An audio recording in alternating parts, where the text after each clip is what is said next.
President Cyril Ramaphosa files his papers to stop the impeachment process.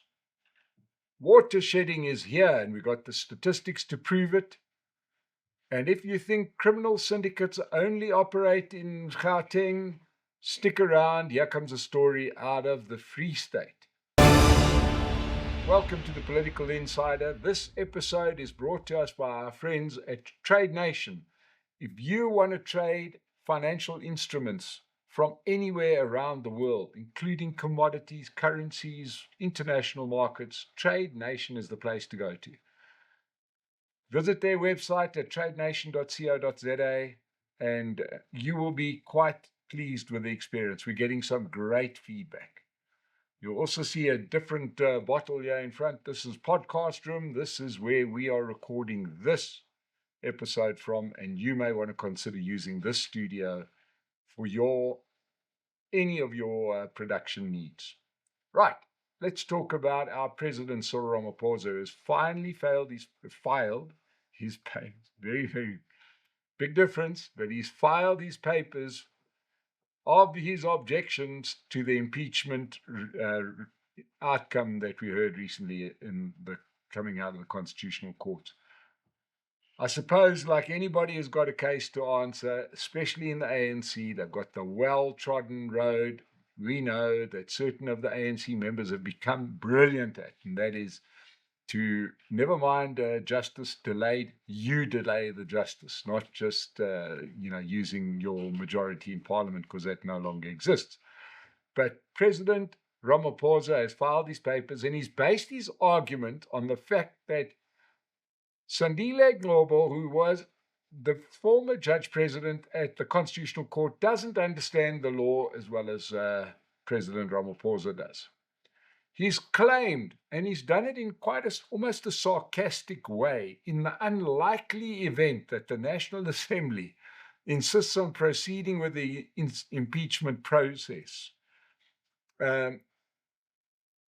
This is what he is going to argue, because he argues that they won't proceed while his application to have this thing thrown out is pending.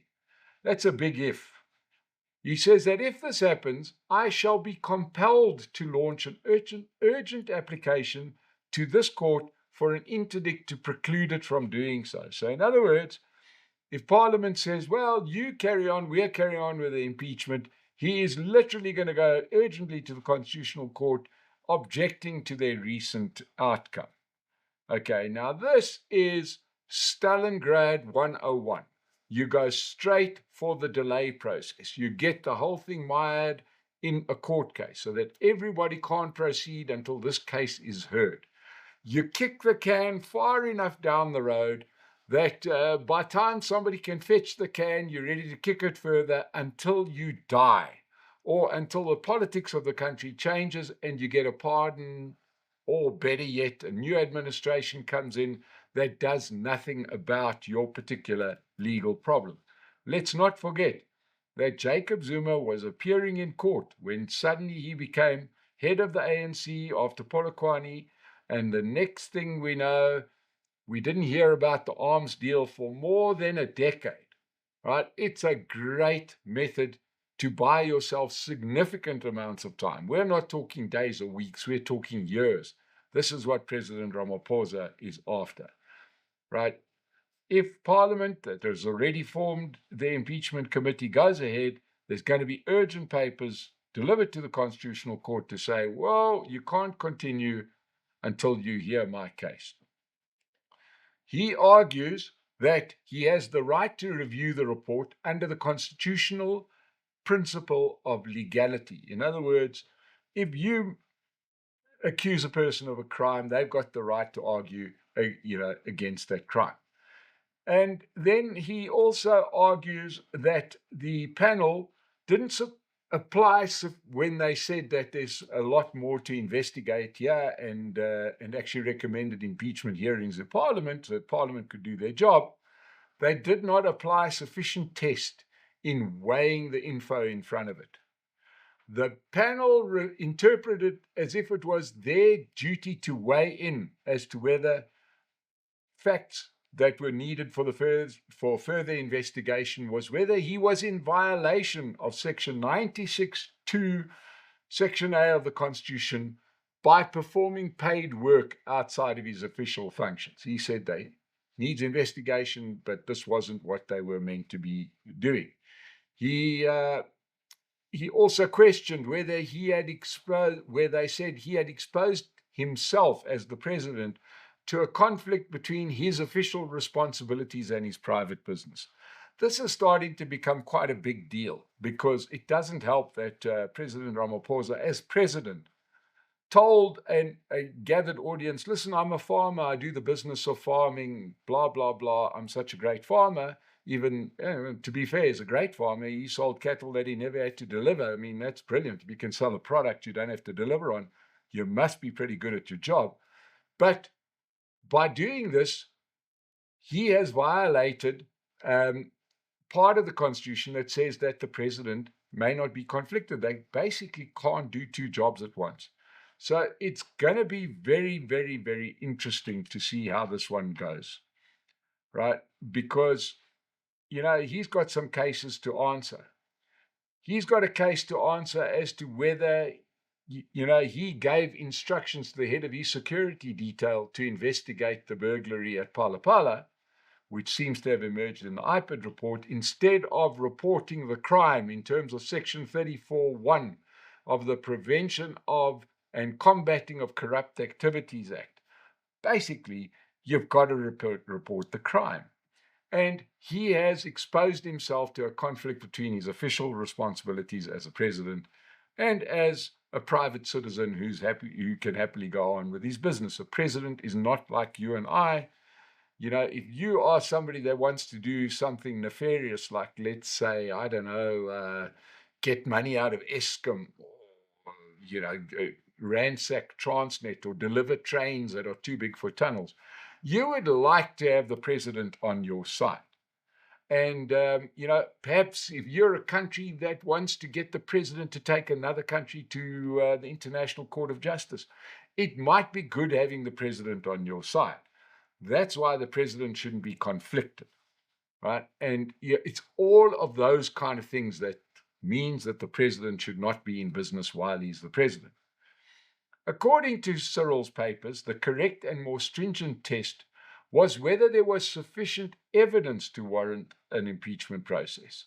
He said that the panel has been mistaken in that they've decided that there's a case to answer, but they based this on hearsay rather than actual evidence. Is there enough evidence to show that the president actually committed a serious violation or misconduct? He also argued that the panel failed to grasp the distinction between information and admissible evidence, right? He says that they've taken the word of a lot of people, people like Arthur Fraser and people who have said certain things have happened. They haven't shown that certain things have happened. I don't know. I think that there's a lot of evidence out there, but anyway, I'm no lawyer. He says his final point was that the panel had seemingly forgotten that serious violations of the law demanded that, in the case of the removal of the president, it should be for the deliberate misconduct carried out in bad faith. So really what he's saying is he did nothing in bad faith, and in actual fact, he was the guy whose money was stolen. He mentions nothing about the money itself. He mentions nothing about the fact that all of these financial bodies, these regulatory bodies, have given him a very questionable go-ahead for what it does. The question is, will his papers work? It all seems, like if you had those papers, file them, go to court, let's do it. But the real question is this, especially when one talks about Parliament and how Parliament behaved. There's obviously a lot of comparison between this and Nkandla. My message is to say this is not 2016, it's 2026, and the national mood has changed, and politicians must consider this. Politicians are purely reactionary. They base every action is based on how people feel. because the way people feel is how they're going to vote. When people get angry with a party, they will vote them out of power. So you may be able to stall this investigation, but it's going to cost you a lot of votes. We saw that in the last election. In 2016, voters were still blinded by ideology and the whole struggle story. And politicians took care with this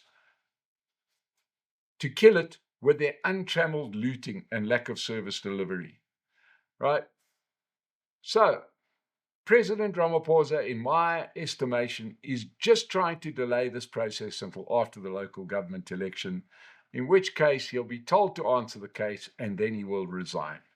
Right? I think he's going to lose every step of the way, but he's going to do Stalingrad 2.0. He's going to make Jacob Zuma look like a beginner when it comes to Stalingrad defense. He's going to object and file papers and delay and he's just not going to stop. All he wants to do is get to the other side of the local government election so that he can manage his succession. Because right now, if this thing suddenly happens next week, as it's slated to happen, he's got no control over his succession. Paul Mashatile takes over, and in all likelihood, the president stands before a judge answering some very awkward questions, which could lead to staying at Peter Groenewald's pleasure, somewhere in the deepest, darkest areas of the country. So it's going to be big news. We're going to have to see. The papers are a bit convoluted. His argument is a bit confusing, but let's see if it works.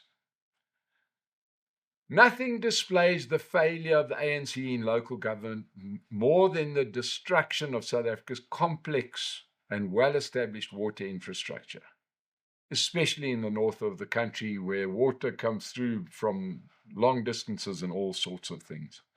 Stats SA has just released a general household survey, which shows that almost 57% of households experienced water shedding in 2025. More than 1 in 3 households, 37.6% of households, experienced water shedding that lasted 2 days or longer. And I can tell you, I am one of them, and it is a horrible way to live. This is a 3% increase on the previous year, and it ain't improving because those pipes aren't getting any younger. This has been especially problematic in Durban, with 44% up from 29% in 2024. Johannesburg at 40%, that's up from 25% in 2024. Dada Marero is going for a record when it comes to water outages, except for in potholes. We're good at potholes. And Tshwane has increased. These were the 3 winners. Action SA run Tshwane, Action SA and ANC, that is up at 31% from 23%.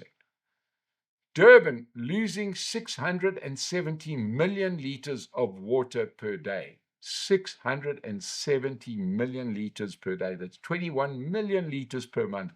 That is treated water. That's water that's already gone through the system. It's been purified. It's had all sorts of things done to it, and then you lose it through broken pipes. There was recently a week-long service interruption in Nelson Mandela Bay. This is a mess, and according to the Department of Water and Sanitation, in 73% of municipalities, water infrastructure is in a poor and critical state.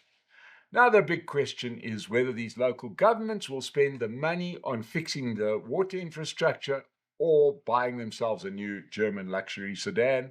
Tell me which way you think they're going to go. Are they going to take those billions and invest them in pipes that go into the ground, or do you think they might just like themselves a new, the latest model BMW? I think we know the answer. This will be a big issue at the local government elections to be held on the 4th of November this year. However, it will probably become a bigger issue by the 2031 local government elections, because if the same parties are returned to power, these numbers will be child's play compared to what will be the case in 5 years from now. Voters must make a very smart decision, right, as to who they vote for. Do you vote for parties that can deliver services, or do you vote for comrades that can deliver a better past? Those are the two options, and we are going to have to see that. Now, we have brought you many crime stories, and they usually happen in Gauteng, but here's a doozy, and it comes out of the Free State, where the SIU are trying to recover 532 million rand from a businessman, I love that term, businessman, by the name of Tupelo Buthelezi. He ran companies that were paid to provide ambulance services in the Free State, and he got it through unlawful contracts. The key here is that these contracts were awarded by the Free State Department of Health, and they were for inter-facility emergency medical services, and they were found to be unlawful, unprocedural, and unconstitutional. What a surprise. Now, Buthelezi has disappeared, and he has missed his last two appearances in court and a special tribunal. The SIU have frozen his properties in Meyersdal in Gauteng. He's got a farm in Parys. But let's just have a look at what Mr. Buthelezi got paid to do. His first business was operating ambulances in Bloemfontein, 55.5 million rand. Aero Medical Services operating from Bethlehem for 35.5 million rand. Operating fees for helicopters came to 91 million rand, and the fee increases came to nearly 1 million rand. He got paid for excess hours flown, nearly 5 million rand, and extended contract fees were more than 10.5 million rand. Renovations of various helipads and construction of a hangar cost 8 million rand. Further construction costs paid to subcontractors were just north of 6 million rand. Now, this kind of corruption, this kind of theft, that it should happen in the medical world shouldn't surprise anybody. Why? Because remember that if you're a politician, there are three levels of government, three tiers. We know about national government, they sit in parliament. They surprisingly do not have a lot of access to money because the budgets are actually spent down the chain. Most of the money goes to local government, i.e. your city. That's why your roads look so wonderful, because that's where the money goes to fix the roads, and it's quite easy to steal, hence potholes. Then you've got provincial government, and they really control, smaller budgets compared to local government. But they do control two areas where there is money available, and money that the provinces spend. One is in health, and one is in schooling. That is why in the time of COVID, the provincial governments were in charge of health. They suddenly had a boost to budget, and it was a PPE free-for-all. We saw it. You spent money on fogging and masks and God knows what else, because that money is coming out of the provincial budget. Healthcare, of course, has got massive budgets, and that is administered by people that work in the provincial government, and it's their time to steal. And that's why we see the Tembisa Hospital situation. And that's why we see this problem, as you see in the Free State. If you work in provincial government, this is the one area where you have access to a lot of money, right? You can go and you can get budgets worth billions, get it done by your mates, get the nice kickback. And that is why, and there's fewer people in the chain. That is why the health services being run by the provincial governments is potentially disastrous, because they need, it's their turn to feed, and the only way they can feed is to steal money from the health budgets. It's sad, but it's true. And at some point, the country is going to deal with this problem of provincial governments that will steal every bit of health money that they can get their hands on, school feeding schemes, and of course, provincial roads. Those are the only three areas. So it's a fascinating case, but now you understand why we have such a problem in the health sector. good luck with your national health insurance, Minister Aaron Motsoaledi. If you think that looting is bad now, it's going to get a lot worse when you introduce the national health insurance. But thank you so much for joining us on the Political Insider. We'll keep you updated with news in the future. We'll see you again soon. Thank you. Bye-bye.